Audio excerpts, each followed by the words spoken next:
Bonjour Kev Adams. Bonjour. Votre film Maison de retraite, c'est en salle mercredi prochain 16 février. La vie en EHPAD, les conditions de vie, on va en parler.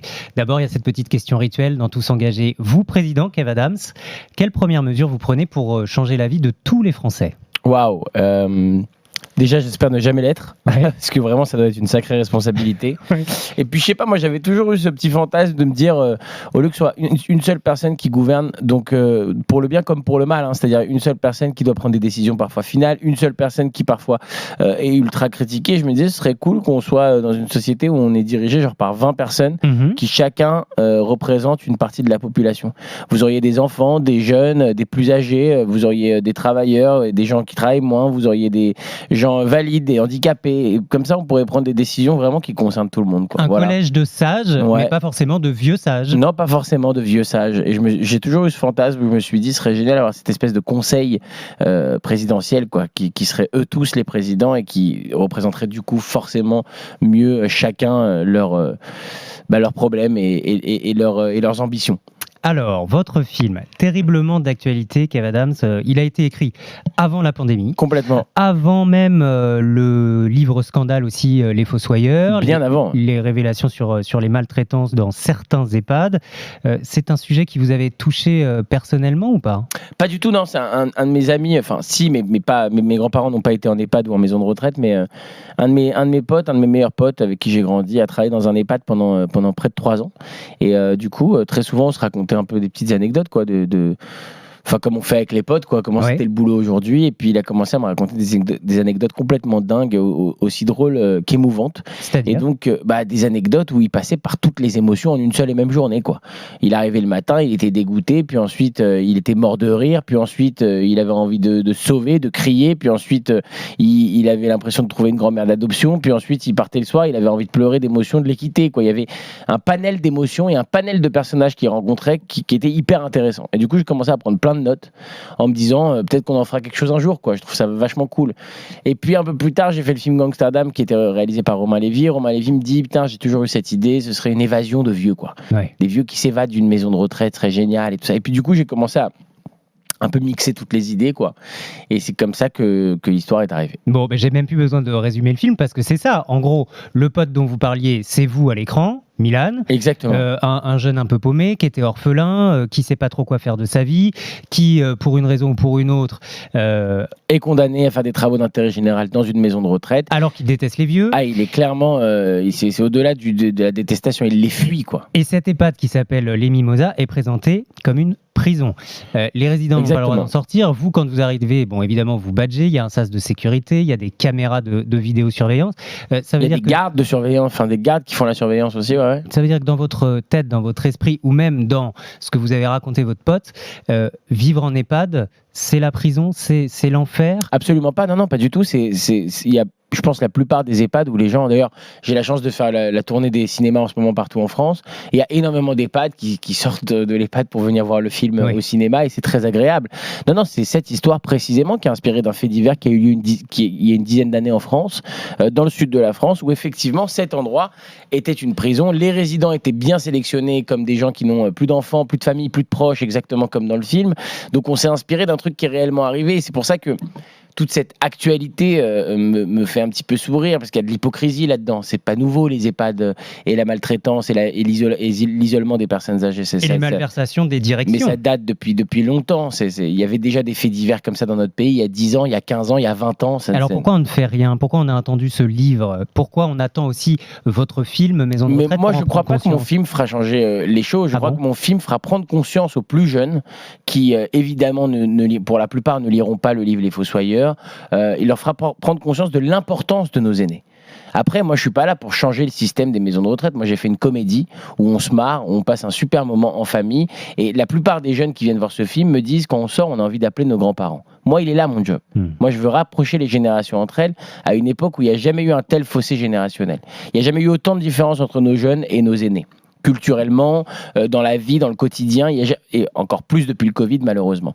Mais moi je suis pas là pour donner des leçons ou pour dire il faudrait faire comme ci dans les EHPAD ou il faudrait faire comme ça. Je suis pas du tout suffisamment spécialisé là-dedans. Ce que je sais simplement, c'est que ça me fait rire qu'on dise ah c'est au cœur de l'actualité, alors que ça fait des années que ça arrive et des années qu'il se passe rien. Alors justement, avant de revenir à cette actualité, effectivement dans le film que vous dédiez à votre grand-père, David Roger, que vous avez coécrit, que vous avez coproduit, où vous jouez, il y a aussi un panel de vieux, une espèce de conseil de 7 inséparables. Exactement. Qui vont, vous, l'orphelin dans le film, vous apprendre à vivre, tout simplement. Exactement. Vous apprendre à devenir quelqu'un, à devenir un homme. Ça s'appelle l'éducation. Ils vont faire son éducation. Il y a Gérard Depardieu qui est un ancien boxeur, il y a Mylène de Mongeau qui est une prof de français à la retraite, il y a Firmin Richard qui vit encore un peu à l'heure des Antilles. Tout à fait. Et qui vont tous, ne serait-ce que par des phrases, tiens j'en ai noté une ou deux, dans chaque vieux, il y a un jeune qui se demande ce qui s'est passé. Bon ça c'est du Groucho Marx.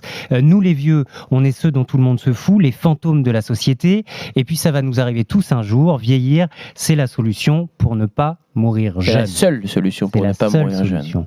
Est-ce que, effectivement, vous le disiez, il y a ce manque de connexion envers nos aînés, on ne prend pas assez soin d'eux, contrairement à d'autres cultures? Totalement. Mais c'est au-delà de contrairement à d'autres cultures, c'est qu'on va vers c'est de pire en pire. C'est ça le problème. On ne les considère même plus. Moi, il y a une quinzaine d'années, j'avais 14-15 ans, mes grands-parents étaient omniprésents dans nos vies. C'était normal. C'est-à-dire que, et encore une fois, je parle de moi, je ne fais pas de généralité, mais c'est intéressant de s'inspirer de sa propre vie pour essayer de comprendre aussi.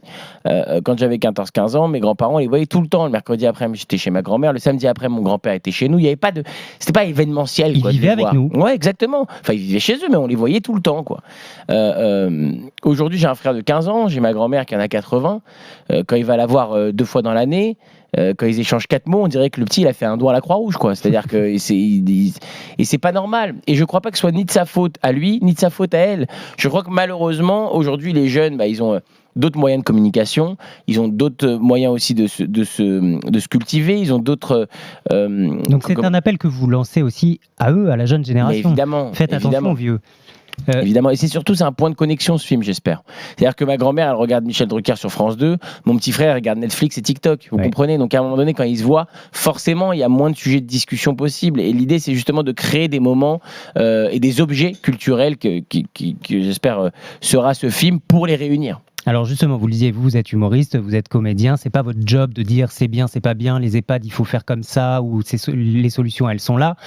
Maintenant, il y en a qui sont responsables. Nos élus, on est en pleine campagne présidentielle, Kev Adams, on voit par exemple la France Insoumise, tiens François Ruffin, c'était chez nous sur RMC, qui propose de réquisitionner les EHPAD qui sont mis en cause hors PA, les placer sous statut public, les gérer par des coopératives de soignants. Vous pensez que toutes les solutions qui sont évoquées en ce moment par les responsables politiques seront réellement concrétisées, ou vous n'avez pas beaucoup d'espoir finalement? Non, au contraire, moi je suis plutôt quelqu'un qui a de l'espoir, et j'ai de l'espoir. J'ai eu la chance de rencontrer des soignants, des aides-soignants, des auxiliaires de vie, des animateurs même qui travaillent en EHPAD, et ces gens-là ont besoin d'aide aujourd'hui. Il y a un sous-effectif il y a même plus besoin d'en parler, quoi. C'est terrible à quel point ils font le travail de 2-3 personnes parfois, ces gens-là. Et puis aujourd'hui, avec toute cette polémique, souvent les soignants, les aides-soignants sont stigmatisés, les gens mélangent tout. Donc on se dit, les EHPAD c'est horrible, on maltraite les vieux, et du coup il y a des soignants qui se retrouvent aujourd'hui à être mal regardés ou insultés carrément sur Internet, alors que c'est des gens qui donnent leur maximum pour les personnes âgées. Ce que je crois, c'est qu'il ne faut pas faire de généralité, je crois qu'il ne faut pas généraliser. Il y a plein d'EHPAD dans lesquels moi j'ai eu la chance d'aller, où ça se passe très très bien. Et tant mieux si les élus veulent changer les choses, et évidemment ceux qui s'en occupent mal, ceux qui arnaquent les personnes âgées doivent être punis sévèrement, ça c'est une évidence, mais c'est vrai que c'est pas mon job. Mais est-ce que vous avez espoir dans nos responsables politiques? Est-ce que, parce que c'est une volonté politique, comme pour tous les sujets, Kev Adams? Moi j'ai espoir en l'humain. Moi je crois que l'humain peut faire de grandes choses.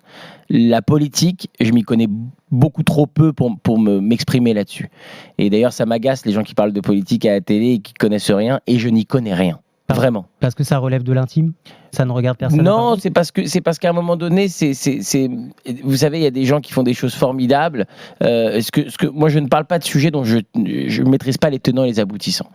Si François Ruffin a envie de faire des choses, je lui envoie tout mon courage et j'espère qu'on va changer les choses. Ce qui est sûr aujourd'hui, c'est que moi, je fais un constat en tant que citoyen. Ce que les hommes politiques, ce que les élus peuvent faire, j'en ai aucune idée, mais j'espère en tout cas qu'il y a des changements qui vont être faits.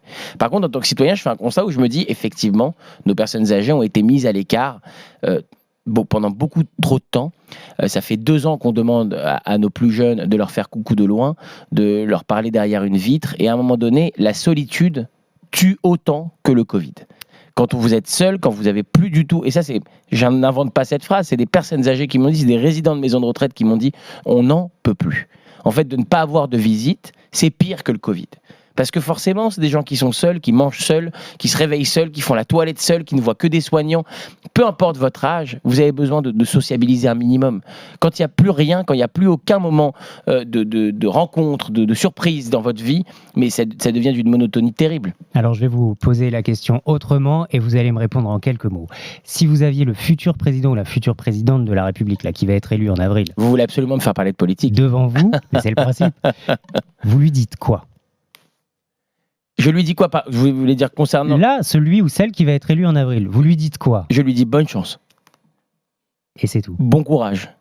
Mais bien sûr que c'est tout, bien sûr. Je ne vais pas commencer à lui donner des conseils à quelqu'un alors que je ne serais pas capable de faire le quart de ce que ces gens font. Merci Kev Adams. Merci beaucoup à vous et puis rendez-vous le 16 dans les salles pour regarder Maison de retraite qui est vraiment un excellent film, très drôle. Mercredi prochain, film de Thomas Gilou avec Kev Adams. C'est effectivement le 16 février. Merci à vous. Merci beaucoup.